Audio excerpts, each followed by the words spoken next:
Hey everyone, welcome to the Couple Nurses Podcast. I will be your host for today, Peter Findera. Thank you for tuning in. Thank you so much for your time. Another interesting episode today.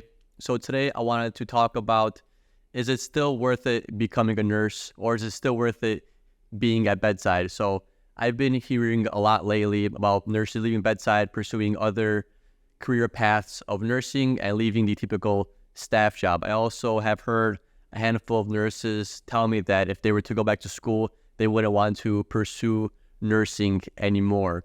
So today I decided to talk about those ideas, those topics. But before we jump into it, quick shout out to our sponsors.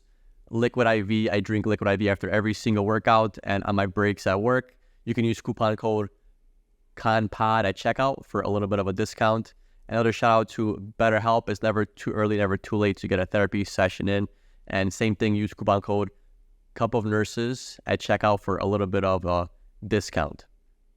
So what I've recently been hearing a lot about is nurses stepping away from the typical staff nursing job where it's more hospital-based. You're on your med-surg floor, you're on your ICU floor, and they've been going into career paths such as some concierge medicine stuff like the IV clinic or just doctors' offices, things like that, maybe plastics.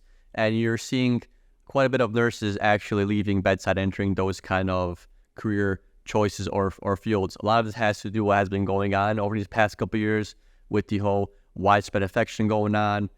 Margins and ratios were kind of in unsustainable levels, you could say, and it stressed a lot of nurses out. So they decided to look elsewhere and dabble in these outside of the hospital positions, which are great positions. Nothing wrong with that at all. But if you're going to think about jumping into those are more of like a 9 to 5 kind of thing. Might not be suitable for everybody, especially if you're used to the hospital environment of working just 312s coming in, coming out, and then you're good for the rest of the week or rest of the 4 days. Definitely less, you can say, time off associated with those typical office jobs. But then again, you also most likely have weekends off if you're going to work at a doctor's clinic or in plastics or in a concierge kind of medicine. Usually those jobs have weekends off, except for maybe like the IV clinics. If you're doing the IV stuff, those are still at that requirement of having to work weekends. But the first thing I want to point out here for any new nurses or maybe students or people thinking about going into nursing, getting their bachelor's degree, the first thing I want to share with everybody is the financial side of things. So even if you're a staff nurse, maybe you haven't, or if you're a staff nurse for the last couple of years, maybe you haven't really taken a look at your income or your paycheck because maybe you're feeling a little bit burnt out and maybe reconsidering nursing. This would not be a bad time to kind of take a look back on why you've entered nursing. So one of the reasons that I'm sure all of you share why you may have entered nursing, it's one of the reasons that I also have entered nursing, is the financial side of things. So becoming a nurse, especially with a bachelor's, it's a 4-year education. You did your 4 years of school and you became a nurse. And just by doing that 4 years, getting that bachelor's, you're already setting yourself up for success financially, because the average, you could say, nationwide income in the U.S. for nurses is anywhere from $65,000 to a little over $100,000 a year, which on the lower end doesn't seem like it's a ton of money.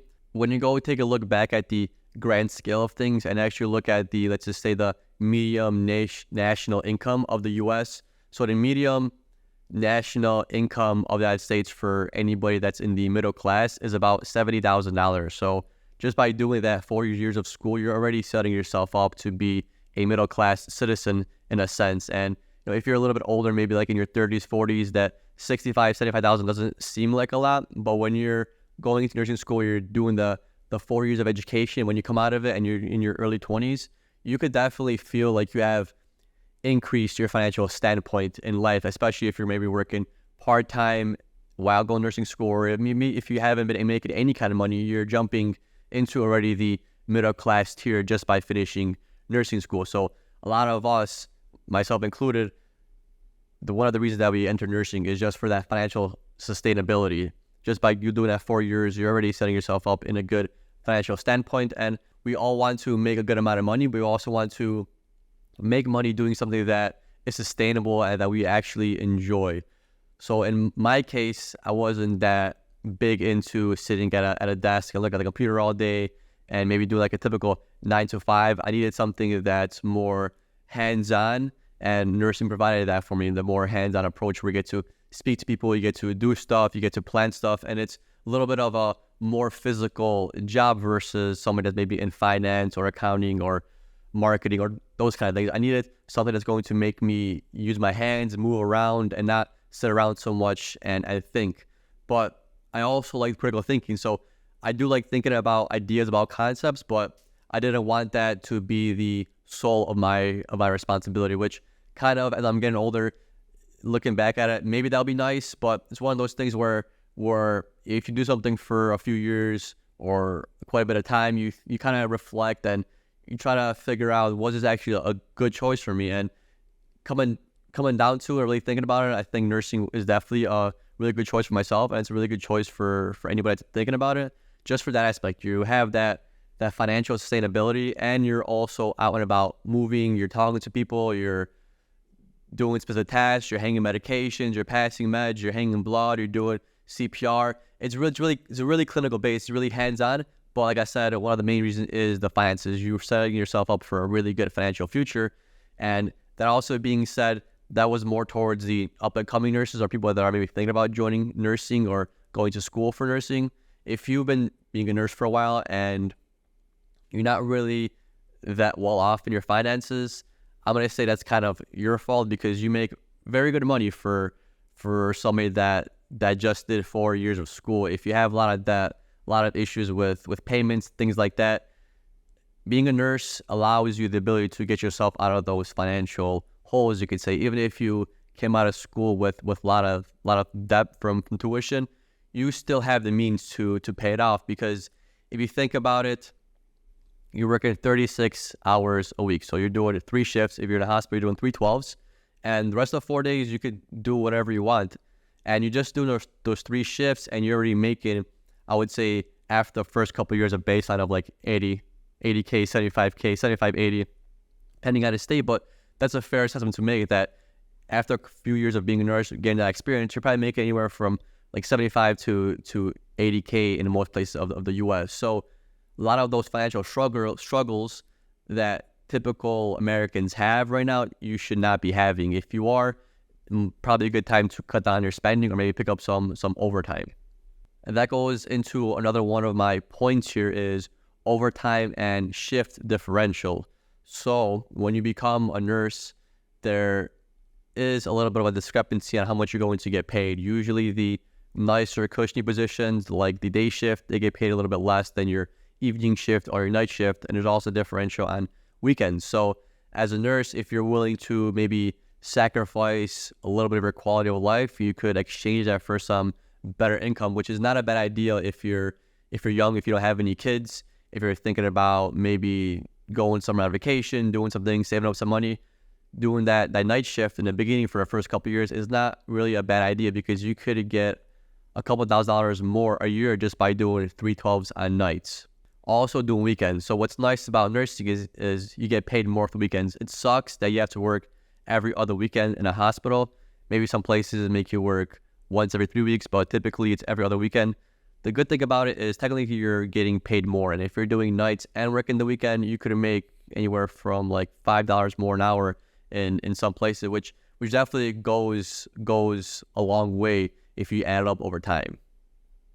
And this is where you could earn a lot of more money in nursing, is you capitalize on these shift differentials and also picking up overtime. There is so much overtime in nursing. You could pick up a shift every day of the week, and you could still, in nursing, it's interesting because we're so short-staffed nursing where every day could be an overtime day. If you work Monday, Tuesday, Wednesday, I guarantee you they'll have you come in for Thursday, Friday, Saturday, Sunday if you want to. So that's kind of where a lot of nurses leverage that to make more money over time. So if you plan to play your cards right, you could maybe not be as miserable in a sense and still capitalize on that. What I mean by that is it sucks if you're working 5 12s. 5 12s sucks. Working 4 12s sucks as well, but you don't have to do 412s every single week. You could maybe do one extra shift a month, and that's already giving you a couple $100 more of income in that month. So there's ways you could almost play the system in a way where you could really capitalize on those beginning years of nursing to set yourself up for even better financial sustainability in the future. And going back to, if you have a credit card debt or any kind of loans, this is where you should maybe also capitalize on that as well, is pick up that one shift every other week. So pick up 2 shifts a month, and you're already making a substantial amount. With just those 2 shifts alone, you could pay off maybe a month worth of credit card, maybe month worth of mortgage, month worth of bills, just by doing maybe 2 extra shifts a month. Yeah, it does suck. It's always the situation of, okay, I'm going to pick up next week. I'm going to write my name on the paper. I'm picking it up. And then when it comes to that day, it sucks. It's miserable. But guess what? The best things in life come with hardship, right? The harder you work for things, the better it feels, the more you kind of get out of it, the happier you become, in a sense where, yeah, it might suck picking up that shift, but guess what? If it can put me out of debt quicker, why don't we push for that? I know it sucks. I know I'm going to have to get up early, or I'm going to have to sacrifice going out with friends, but in the early times, it pays off a lot more because you can always hang out with your friends. The bar's not going anywhere. Your friends aren't going anywhere. It's always easier to just put off that hangout session and pick up a shift, because there might come a time where you're like, damn, I wish I would have picked up. Now I kind of have to pick up. It's easier to pick up things when you're not forced to pick it up, because you're coming into it in a different way. You're not being almost forced to go to work where you're like, damn, I have to pick up this day because I have to pay this bill. I got to pick up this day because I got to pay that credit card. Versus, okay, I'm going to pick it up just to have some more money. And it just feels better in general. But when it comes to picking up overtime and trying to make more money, also keep in mind what tax bracket you are in. Most of you nurses out there are going to be in the 22% tax bracket. If you're single versus if you have a household income, roughly the same. I would definitely check what tax bracket you're in. Like I said, majority of nurses are going to be in the 22% tax bracket, and it's going to be, you're going to have to work a lot of overtime if you want to go to 24%, and also even more overtime if you want to go to the next one's 30 or 32%. So just keep that in mind, just how much you pick up, just because it might not always be worth it for you to jump to the next tax bracket versus just staying home and not doing those hours. Because if you're going to get taxed more by jumping into the next tax bracket, you might be better off just maybe staying home, maybe just spending some time with your friends, spending some time with the family, because you are going to get taxed more when you do make more. So just, I would say, check with your tax guy, with your accountant, with your financial expert. But just keep that in mind, that if you are picking up a lot of overtime, be a little bit more mindful, because it might look nice on paper, but then when you look at it from the grand scheme of things, it might not always be the best decision for it, because you might get taxed more and you're better off to spend that time doing things with family or with friends, because you're technically losing a little bit more than you were before. Going along with the financials, there is a lot of room for career advancement. So personally, if I was trying to maximize the most amount of money I can make as a nurse, I would definitely consider going to getting maybe a master's, maybe becoming a nurse administrator, or maybe a manager, assistant manager, those kind of things. Because personally for me, bedside isn't really sustainable, in a sense of where you're going to approach a time where you almost feel like you're stuck. You don't know what to do in nursing, but you want to make more money, but you're very limited on how much money you can make as a nurse. Even though you are making really good money as a nurse, you're very limited on more money, in a sense, because your work is always going to be judged on an hourly pay. So there really isn't any kind of bonuses, any kind of incentives, unless they're doing like an incentive where they're really short, and if you pick up a 4th shift, they'll throw you another $300, $400, things like that. But after being a nurse for a couple of years, you're going to almost feel like you're stuck, in a sense, in like a limbo, where you're like, okay, I've been doing this for 5, 6, 7, 8, 9, 10 years, and I'm only getting paid a little bit more every year. Even though I'm comfortable, it's just like you want more. So this is where I would recommend doing some either managerial things or maybe going back to school. And there's nothing wrong. It's completely fine just to be a staff nurse your whole life. Nothing wrong with that. I respect the people that do that. I understand why people would want to do that, and it's completely fine.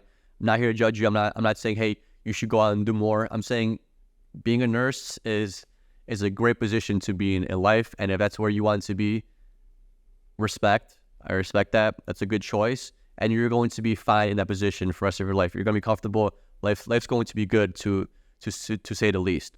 But for some of you out there that want to maybe make a little bit more money, maybe do something where maybe you want to feel like you're making a bigger change or having a bigger impact, or like I said, just want to make more money, then you have to advance into those leadership roles like a manager, maybe a charge nurse, even though charge nurse isn't really that kind of big of a deal because you're only going to pay maybe $1 or a couple dollars more a shift. But those assistant manager position, maybe the clinical educator, those kind of positions you should maybe be striving for, because if you think about it, with a master's degree, just by going to school for extra 2 or 3 years, you're going to make at least, I want to say, $20,000 to even $100,000 more a year just by adding that master's degree, those 2 years of school.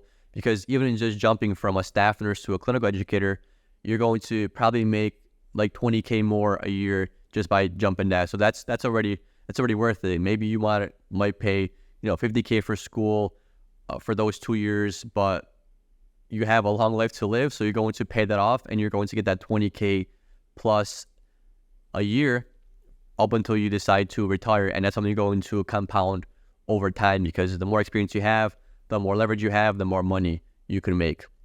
So leadership is definitely where you want to go. If you still like the clinical side of things, or really almost like the patient care setting of the workplace or the hospital, that a nurse practitioner or a nurse anesthetist might be the perfect route for you, or even a clinical educator. That's actually a really cool role because you're still there. You're teaching your coworkers on how they should do things. You're teaching them about the latest trends or how they should do things or what's changing.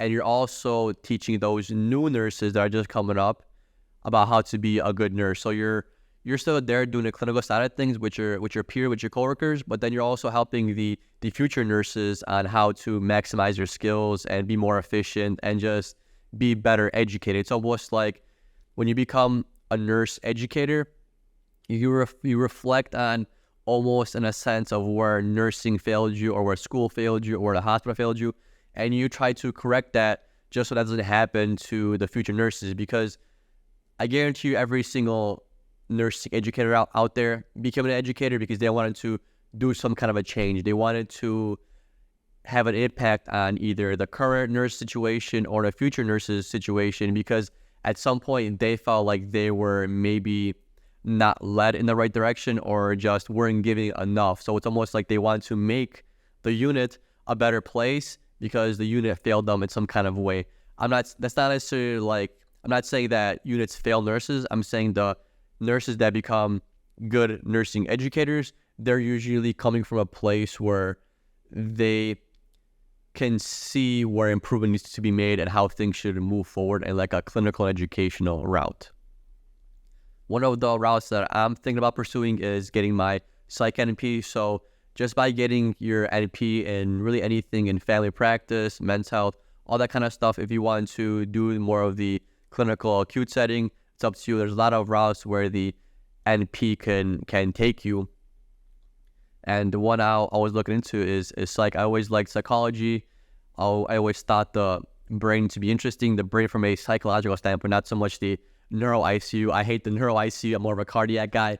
But if when it comes to speaking to patients, maybe figuring out where they're coming from mentally, how they were raised, how that has impacted their lives, the feelings that they feel, that has always interested me. So the psych NP route I've always found interesting and something I'm definitely looking into and might pursue. But just being an NP, you're already starting off making $100,000 a year, which is nice. And plus you have more autonomy. You're still doing that clinical setting in a more specialized route, right? Like I really like talking to patients, going through their problems, going through their issues. So I like that part of nursing, not so much the more hands-on approach where it's like turning, maybe hanging medications, all that kind of stuff. Even though I do enjoy that, I'm trying to kind of push myself out of that and do something that I am really, really passionate and focused on. So that psychology aspect of things. A lot of nurses also become nurse anesthetists. That's probably the highest paying role you could have coming out of nursing school if you want to get that master's degree and pursue the nurse anesthetist route. And if you are thinking about that, I would say do that sooner than later, because I know some programs and some places are turning that into I believe a doctoral program. So if you still want to get, let's just say, grandfathered in to get the master's and become a nurse anesthetist, I recommend doing that sooner than later, because right now to become a nurse anesthetist, you need a couple years of experience in the ICU, and then it's 2 or 3 years of a graduate school versus doctor, where it's going to take you even longer, more time in school to get that done. But regardless of what your current standpoint of nursing is, if you're feeling the burnout and are kind of regretting going into it, I don't think you should regret it. It's still a wonderful career. I'm sure it has taught you so much just about life, about society, about people, about finances, because every patient is a different story, and there's always some kind of a knowledge that you could get from it in a sense. And I understand that you might feel burned out, but I don't think you should feel that you regret going to nursing, because everyone's going to reach that point in life, in their career, where they're going to think back and be like, damn, I wish I would have done something else. That's just standard. That's just standard of people doing the same thing over and over again for years and years at a time. Everybody gets those feelings. Just try not to lose the concept or the idea of why you enter nursing, what really drew you into nursing, and have that push you forward. Because like I said again, is if you are feeling the burnout of nursing, maybe it's time for a change. Maybe it's time you think about maybe going back to school, maybe trying to get that maybe manager's position or assistant manager's position or educator position. There's so much stuff you could do. I don't think you should completely leave bedside. That's what you want to do. I understand that a lot of nurses have second jobs or maybe things that they're working on. Doing part-time is always an option. Let's just say you're a nurse trying to, pursue like a sales position. You're doing that sales position part-time while you're doing that in-hospital staff job full-time. Maybe you shouldn't ditch nursing right away. Just maybe downscale the nursing to part-time, pursue that other job in sales, maybe full-time, and make like a slow transition, because nursing offers you a lot of insight. Every patient is different.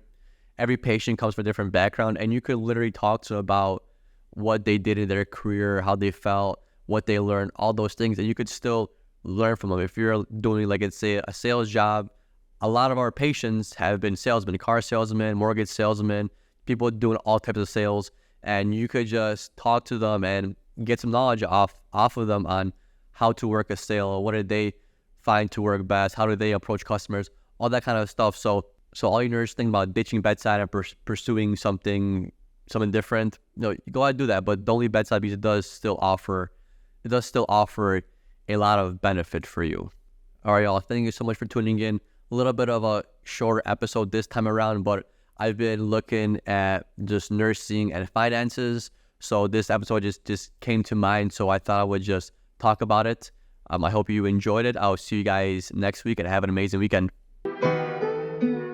Oh, I gotta go. I've been working, told them please don't hit my phone. I'm in my zone, bruh, just leave me alone. Was on the road, but I swear I'm coming home. Now the drinks on me, I think we need a toast. See, I did it for me, now my